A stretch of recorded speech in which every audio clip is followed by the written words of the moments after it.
eBay Motors is here for the ride. With some elbow grease and a whole lot of love, you transform 100,000 miles and a body full of rust into a drive that's all your own. LED headlights, spoilers, whatever you need, eBay Motors has it at affordable prices. And with eBay Guaranteed Fit, it's guaranteed to fit your ride every time. Keep your ride or die alive at ebaymotors.com. Eligible items only. Exclusions apply.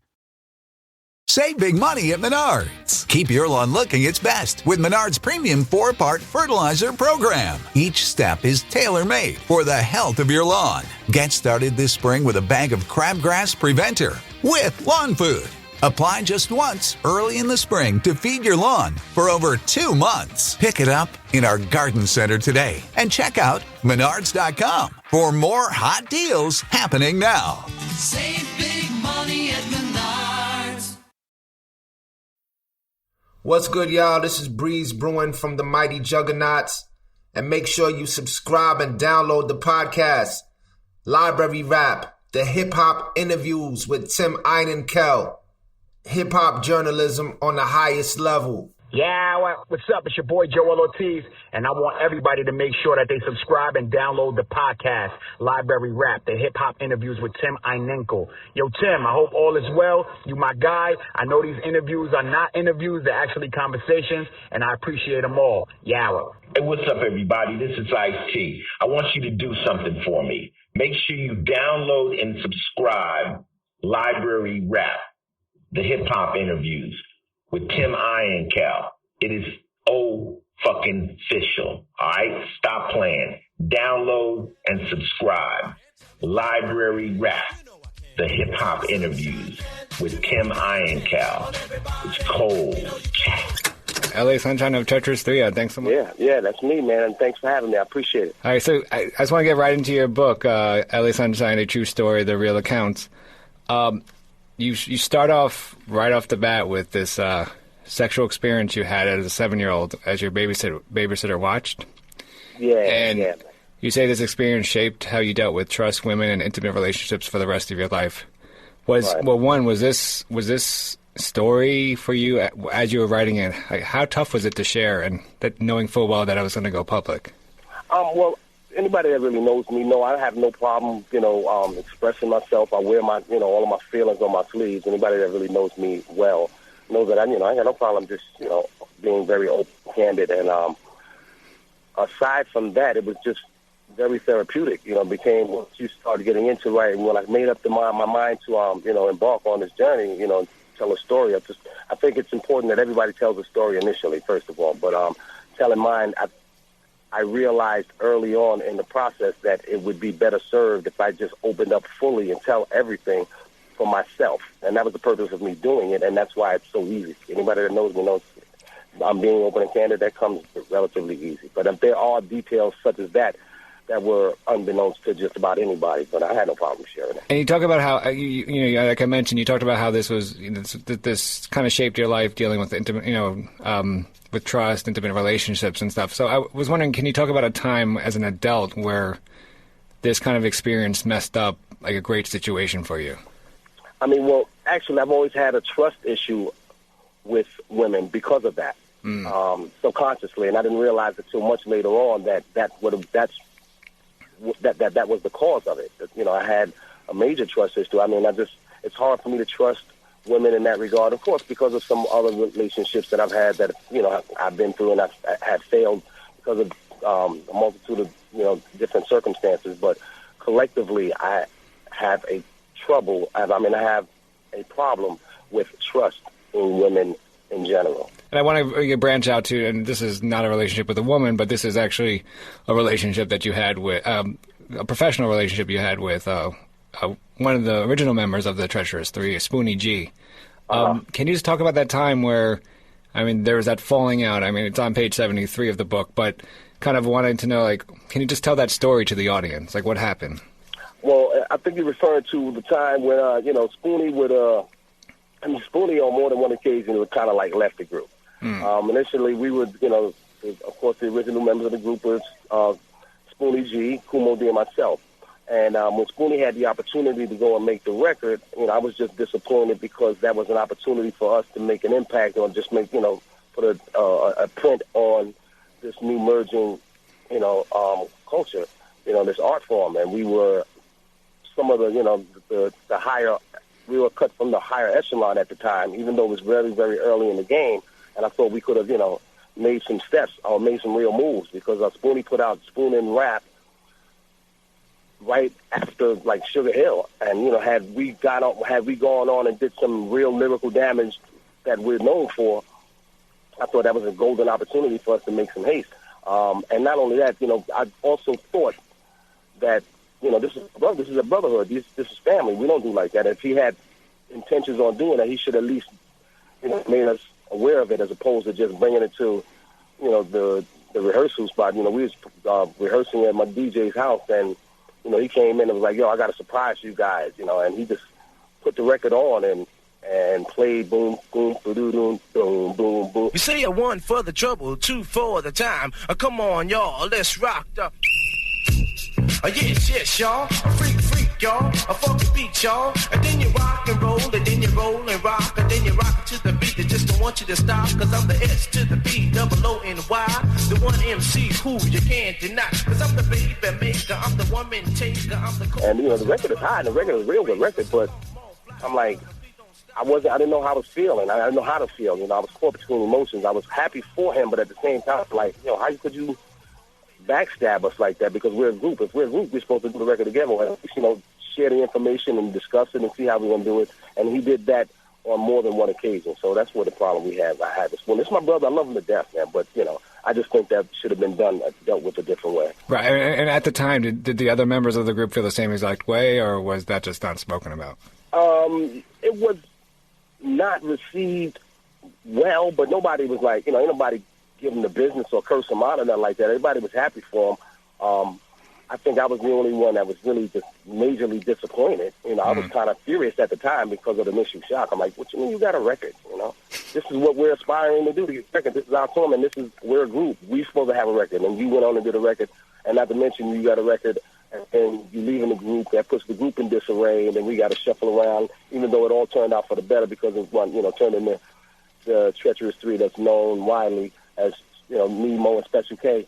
And I want to actually go into one of the first songs that you guys did, the new rap language. We rock and don't stop. Well, it's the super cat, the fantastic, and theatrical, and rhythm straight to the back of this is the way we get our kick. We're qualifying, rectifying, rocking till the day we die. And every time you're screaming, crying, we'll be here with no denying. We hold our honor and our pride. To take the steps to get stride. Set that music will apply. We're going to take you for a ride. Before we rock and that's some fun, let's introduce us one by one. I'm Special K, I'm on display, I rock across the USA. At least I shine, I rock and mine, I do it to you every time. Remember me and Timo D, the man that's at the T.O.P. I Spoonie G, as you can see, I rock the one society. And at the end, you will agree, nobody rock the mic like me. But Special K, since I'm on D, you had us up with legal 3. And on the mic, we turn it out, your latest mic without a doubt. And if you don't believe it's you, then check out how we rock for you. And if you don't believe it's you, just check out how we rock for you. And if you don't believe it's you, then check out how we rock for you. When I first heard it, because I was just messing around and going back to listening to your music, I was actually extremely blown away by the whole song.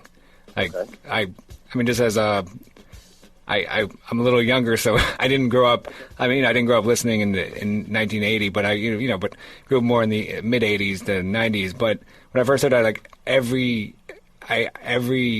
part of the song, I heard an artist that I grew up on. Like, I heard Coogee rap and all that. I heard where speed rap came from. So I was like, right. I was so I wanted someone to know, I would love for you just to talk about the song and how making of the song and what was the inspiration behind it. Well, that was one of our staples. Of course, again, back in the day, the early infancy stages of emergence of the game, we were known for pushing the bar. We were always heightening the bar, raising the bar. And it was something that Moby came up with, taking a dump, actually, just coming up with speed rapping, and we all just fell in line with it. Actually, Mo and K, me and Mo D, we used to do them, back and forth together when we were doing them, throughout the parks and stuff, and then he was going to school with K. He did it Mo D did it in the lunchroom, and the next day K came back and he had one. So, when K got down, we just became widely known, for doing the speed rapping, and that was our staple. So when we had the opportunity to record, we was like, okay, now let's let's really hit them in the head. I mean, honestly, I think it was way before its time because, you know, people were still beginning to just dabble in it. I mean, hip-hop was always party-friendly. I think the routine is party-friendly, but it didn't transfer as a record to be, it wasn't record-friendly per se. But lyrically, no, it was we raised the bar with that. But that was just our mainstay. That was our staple. I mean, it definitely raised notice of, okay, you know, for us to come out the gate with that, for people that didn't know nothing about the Treacherous Three or Spoonie G and the Treacherous Three, it was like, wow, well, who's these guys? Right. Yeah. And I actually want to go into another song. And in the book, you describe the song Body Rock as, you say, your first quote-unquote real song. Can you kind of explain what you meant by that? Well, if you look at the new rap language, which is the fast rapping joint, we just said fast rhymes. That's what we call them. We all just said fast rhymes straight through it. There was no song structure. It wasn't a beginning, a middle, and an end. It was just start the track. We're going to run through the track, and when the track run out, that's when we're going to stop. Right. We did this with At the Party, which came out with Body Rock separately. We released 2 songs at the same time. That was another staple of ours for putting out 2 songs simultaneously. At the Party was primarily a bunch of our party routines, stuff that we would perform at parties, put together. Like, it was a bunch of different routines that we just made and said, okay, we're going to put these on a record. And that's why we named it At the Party. But when we did the Body Rock, we sat down and, you know, consciously made up a song, a beginning or an intro, middle and end. The way we formatted, okay, we all say rhymes. At this point, we have a chorus. There's a break. There's a bridge. You know, all of those things. We went consciously into creating that and making it a song. We got something new. We got something new. Well, if you rate it like you ate it, like a movie review. You see, we get 5 stars for each of us. So let us tell you the deal, because it is a must. Well, I'm the number 1 ace. Face in the face. I'm the face in the place. Set, hey, and I'm the number 1 dude. Don't do what the you say. I got more rhymes than mother do. Well, I'm the number 1 trade. Here to stay. Yes, to say that when I play all the way until the break of day. Now, I was just wondering, you've obviously you guys had a long career, and you had a lot of time to think about this. Do you have in all the stuff that you've done, do you have a favorite verse? That's a good question. For me, you mean for me specifically? Yeah, something that you've written, and I would say even something that someone else has written. And I wrote all my stuff. That's first. I mean, yeah, exactly. Go ahead. No, I never. If I had to pick something, even though this question was never posed to me and I never really given no real serious thought, it was something that we did on the Reunion album. I think it was '94 with Ichiban, and it was on the record that we did on the collab record with Melly Mel, Chuck, Hev, God bless him, Tito from the Fearless, Big Daddy Kane, and Grandmaster Caz. And I just said a little verse on that. That's just, I think, that's something that's one of my favorites. Oh, cool. And I want to, okay, we're speaking with LA Sunshine from Treacherous Three. I want to go back to the book. You really lay, I mean, like in the beginning of the interview, you really lay it all out on the book, and you kind of detail your drug use, your depression, etc. Mm-hmm. So I was just wondering, like, why now? Why did you decide to open up now? Again, I think it's imperative that everybody tells their story, because I think everybody's got a story to tell. But for me, it was a purging. It was totally therapeutic for me. I know I'm misunderstood, and I've always been, but I didn't do it for outward reasons. I did it for myself specifically, and I did it for me to help cleanse and purge myself. It wasn't like I was trying to all of a sudden divulge some information. I needed to release it. I needed to get it out of me so I can begin to deal with it. Right. Because I still deal with these issues to this day. I'm not ashamed to say that. But prior to me writing the book and, years gone by, I didn't know what I was dealing with. I just knew I was always depressed. Didn't give it a second thought or even try to break it down or analyze it or, anything like that. I had suicidal thoughts all my life. I tried to kill myself 3 times. These are things that I've lived with. But as I began to put the story down, it just felt like a release.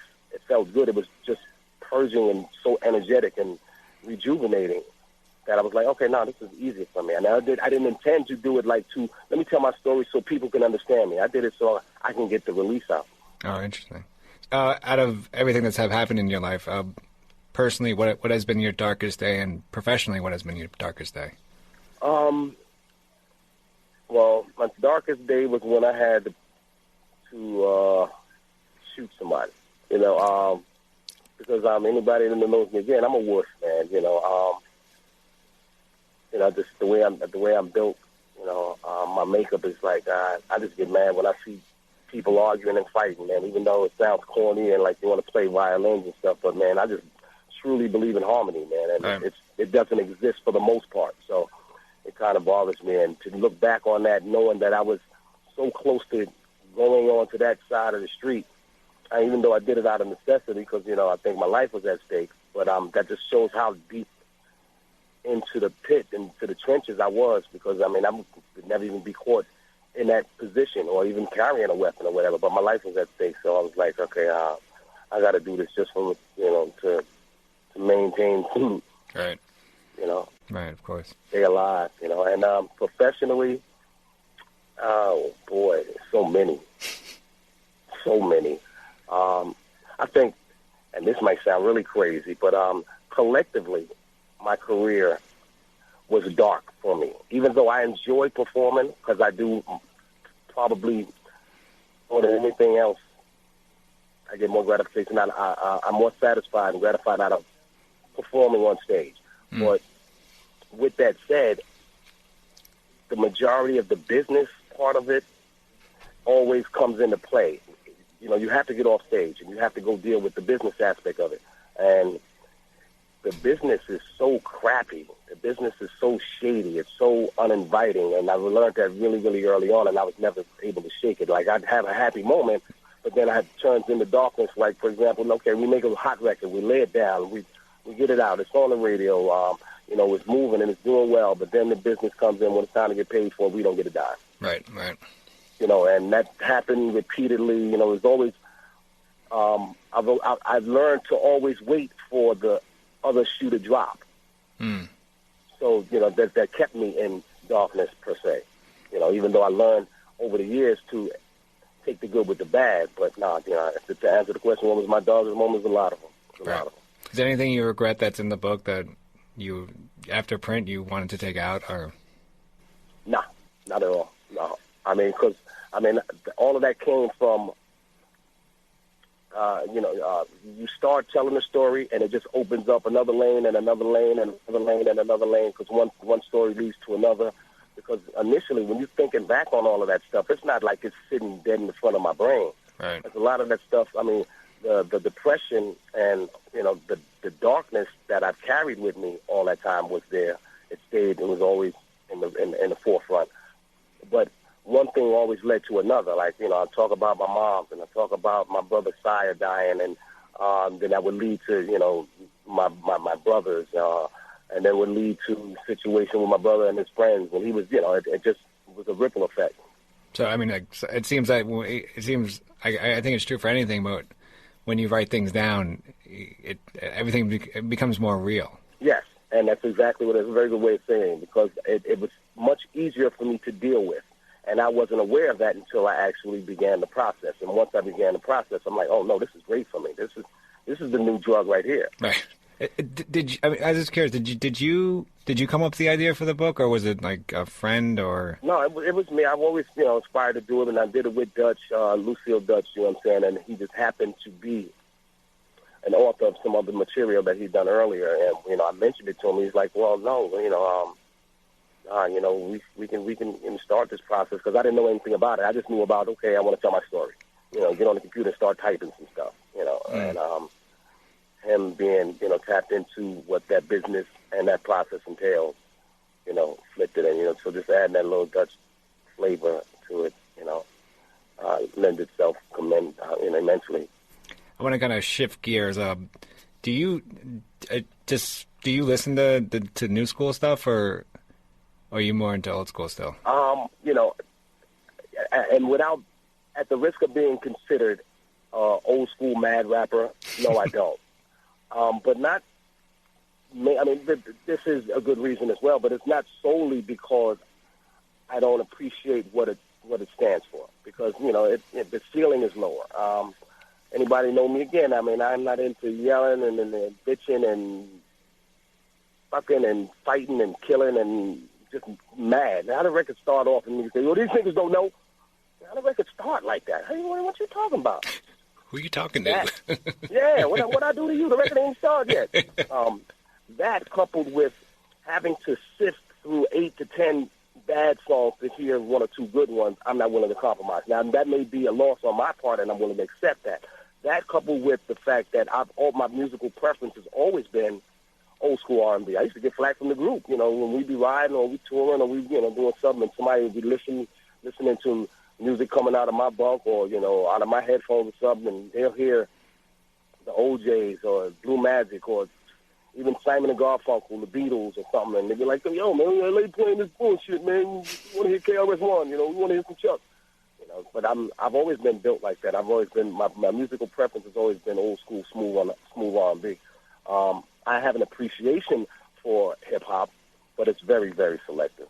And yes, it does date. It is dated. Do you think, I just care, do you think old school, when we look back at old school hip-hop, do you think we romanticize it a little too much? Nah, not at all. Nah, I think it's underappreciated, to be honest. And, everybody is stuck in their era at some point or another. To some degree or another. And I say that because everybody's, for example, old school is different for different generations. Because you could talk to a cat that's 25, 26 years old, and his old school is 5, 6 years ago. Or Snoop could be considered old school now. Yeah. Snoop is nowhere near old school. If you're talking to somebody cut from my cloth. So with that in mind, I don't think you romanticize about it. Everybody is stuck in their era, justifiably so, because you only know what you know. But I just happen to know, my history precedes most cats. So, that is what it is. But no, I don't romanticize about it like that. I think it warrants more credibility than it actually receives. I think it doesn't get its just dessert because, we can get on the milk crate and say that if you don't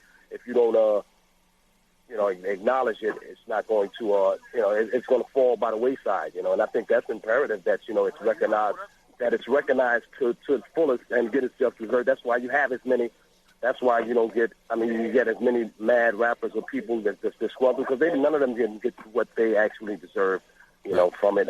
And the ones that haven't, that's all they have to cling to. So in that regard, yeah, people romanticize about it because that's all they have. Are you in search of deeper meaning in your life? Longing to manifest your true desires and unlock your full potential? Look no further than Portal Místico Podcast, your gateway to treasure trove of transformative tools, enlightening interviews, and enriching content. I'm your host, Elena Maggio, and it's my heartfelt desire to guide you on this extraordinary journey of self-discovery. And with every episode, I'm passionate about sharing and introducing you to new topics in self-development, metaphysics, astrology, the law of attraction, numerology, interviews that will eliminate your path and fuel your own personal growth. This podcast is your wellspring of inspiration dedicated to help you uncover your purpose with unwavering passion. Together, we'll dive deep into the fascinating topics and explore endless possibilities. Listen to Portal Místico on Pandora, Apple Podcast, or your favorite platform. Hey, I'm Mark Goodman. And I'm Alan Light. On today's podcast, in celebration of International Guitar Month, Pete Townsend of The Who will join us. Pete went deep with us into his relationship with the guitar and with music in general, the new Broadway version of Tommy. He clarified the status and the future of The Who, and much, much more. Sound Up with Mark Goodman and Alan Light, the only music podcast that matters. Get it on Pandora, Spotify, Apple Podcasts, or wherever you get your podcasts.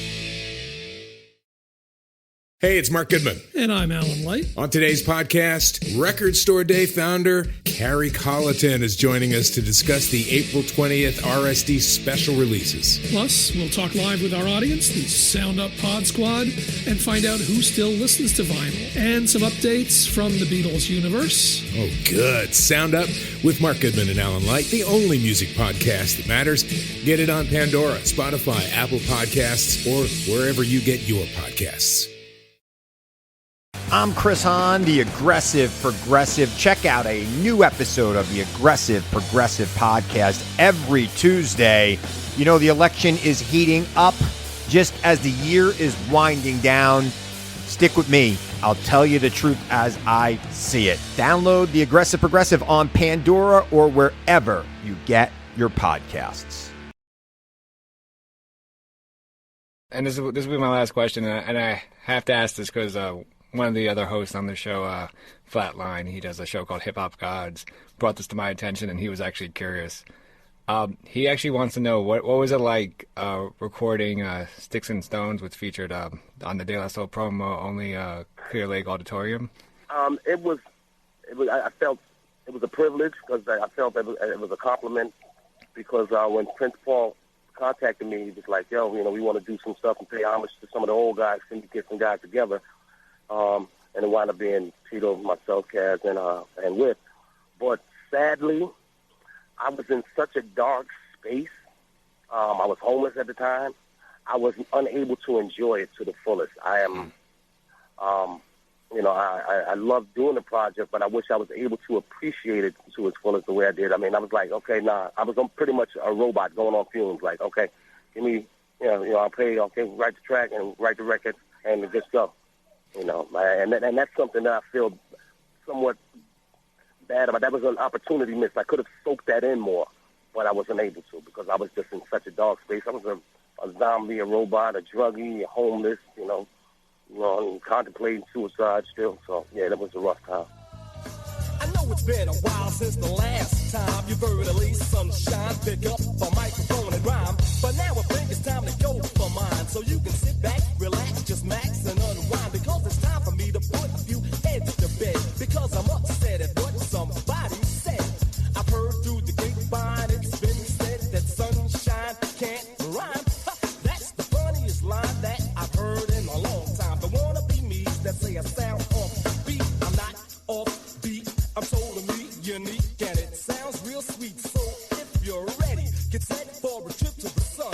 You'll be guided, and I've decided to be the one to take total control of your soul, young or old, be bold, because it's a sight to behold. Do you want to listen to your old stuff because you know the dark place because you don't want to remind yourself of the dark place you're in? It depends on what state of mind I am because there's still more than one person in me. So, whatever one comes to the surface, sometimes when I'm, I use it as a motivation tool. When I want to get up and get amped, sometimes it works, but sometimes, I can do the same thing and listen to the stylistics, and it serves the same purpose. Right, of course. So, it's just depending on what my music preference is. But I don't have a problem listening to it. I listen to it, and for the most part, when I do, it doesn't put me in a dark space because I have my days where I have to deal with that.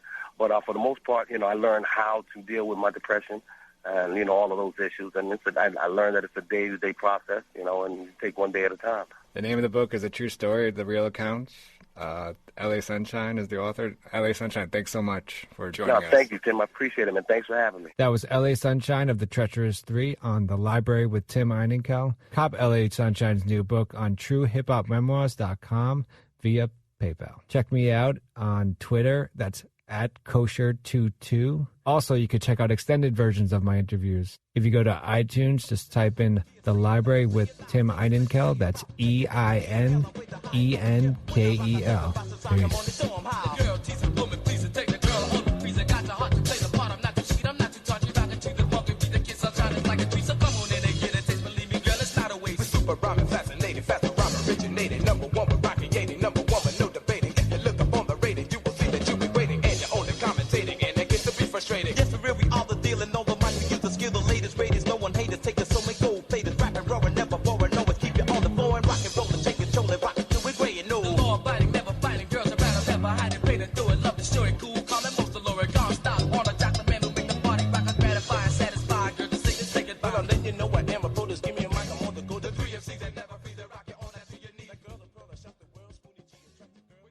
Hey, I'm Mark Goodman. And I'm Alan Light. On today's podcast, in celebration of International Guitar Month, Pete Townsend of The Who will join us. Pete went deep with us into his relationship with the guitar and with music in general, the new Broadway version of Tommy. He clarified the status and the future of The Who, and much, much more. Sound Up with Mark Goodman and Alan Light, the only music podcast that matters. Get it on Pandora, Spotify, Apple Podcasts, or wherever you get your podcasts.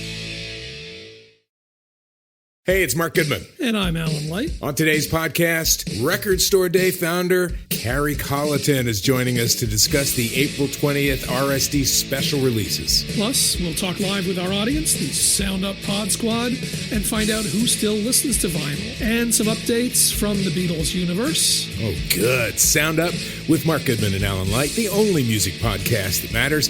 Get it on Pandora, Spotify, Apple Podcasts, or wherever you get your podcasts.